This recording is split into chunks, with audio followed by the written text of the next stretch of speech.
Welcome to Biblical Christian Content, where we like to keep the content biblical. Let's go. He cannot give himself new life. What he needs is to be recreated. He needs a new heart, a new inner person, a new life principle. He needs to be born again. He needs to start all over and come out different. Since holiness is the absolute condition for acceptance into fellowship with God, sinful man in his fallen, dead condition can't ever have that fellowship, and God won't accept his corrupt self, so he needs a new life.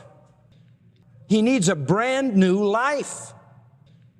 So when we talk about the gospel or the new birth, we're not talking about adding something. We're not talking about tacking something on. We're not talking about putting a ribbon on a sow. We're not talking about putting a new suit of clothes on an old man. We're talking about a total transformation. To enter into a right relationship with God demands a total new person. You have to go back and start all over again and be born all over again into a new life.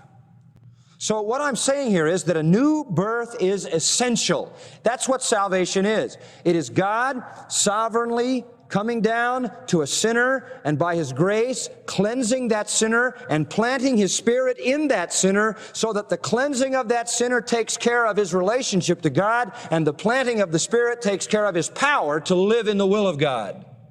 And that's the purpose of regeneration. Now, that which the flesh produces is more what? More flesh. So what has to happen is he needs the divine intervention of a sovereign God who by His Spirit comes in, washes away his sin, plants a new life in him, gives him His Spirit to energize that new life unto obedience. That is a sovereign act. That's really regeneration.